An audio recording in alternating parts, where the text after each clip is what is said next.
I'm Carter Franey, and tonight on Industrial Engineering World News, we speak with an industrial engineer about his vaccine distribution research, updates on the current supply chain issues, and how IEs have been resolving them across the globe. And boots on the ground reporters Matt and Mia get the inside scoop from future industrial engineers.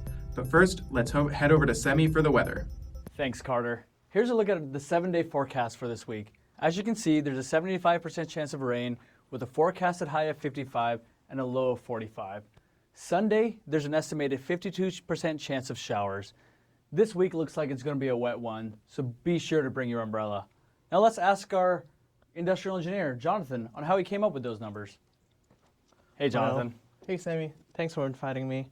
To figure out the weather for tomorrow, we use a technique called discrete time Markov chains, or DTMC. And how does that work? This calculates the probability of future events given what we know about the weather right now. For example, it's raining today.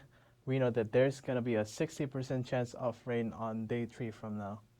Gotcha. Well, thank you for that. Let's go back to our newscasters. Thanks, Semi and Jonathan. I didn't know how we predicted the weather. And now we go over to Ian, one of our correspondents, interviewing an industrial engineering professor working on a COVID-19 related project. Over to you, Ian.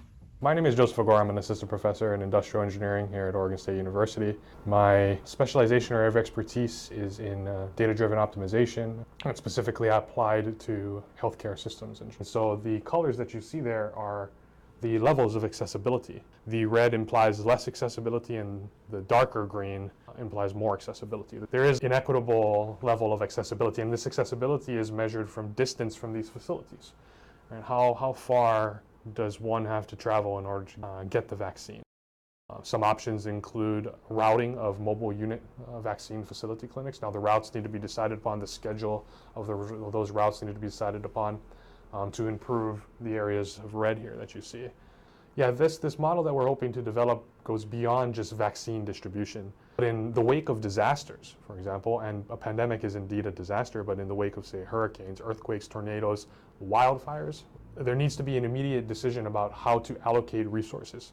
And that itself is an optimization model. Beyond just vaccines, you can allocate water, food, individuals, human resources, how to allocate those and where to allocate to ensure not just that whatever disaster is there can be controlled, but also to ensure that everybody has an equitable accessibility to those resources when a disaster strikes.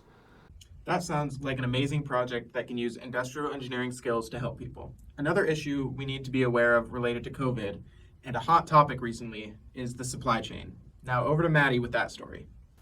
Thanks, Carter. As COVID-19 began spreading more and more rapidly in 2020, factories began shutting down in response to keep workers safe. Because of this, shipping companies significantly reduced their operations, which restricted the distribution of products across the world. In addition, the threat to personal health resulted in millions of people leaving the workforce. While all of this significantly disrupted the supply chain, there were other unforeseen factors that made the situation worse. People began panic buying and stockpiling after news coverage of the pandemic, which disrupted the typical demand trends. Even when certain factories reopened, imports were still unavailable. In light of this dire situation, industrial engineers across the world are diligently creating more refined mathematical models and developing new strategies to optimize the damaged supply chain. Already, IEs are working to implement these improvements. While COVID will continue to threaten the global supply chain, IEs may very well save it from complete disruption. Back to you, Carter. Thanks, Maddie. And now we go to our roaming street reporters, Matt and Mia. Over to you, M&M. Here I am. I'm Matt, standing with Matt, and he's going to answer the question, why did you choose to become an IE? I chose to become an IE because it mostly relies on thinking, analyzing problems, and most importantly, evaluating situations and improving them. I'm Mia, and I'm here with Samantha. Samantha, what do you do to make your day more efficient? I plan everything out and write it in my reminders app. Daniel, what do you have to say about Excel? Excel is a really useful tool for layout design and optimization. Why did you choose to become an industrial engineer? Let's see, I chose to do it because I was really passionate about the environment, and I figured that stopping any waste at the start would help a long way. What are your thoughts and feelings on Excel? I love it and hate it at the same time because we use it so much, and that's why I hate it, but it's very efficient. That's why I love it.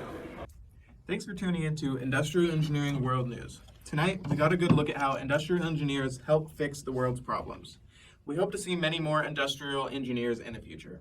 I've been Carter Franey, and go Beavs.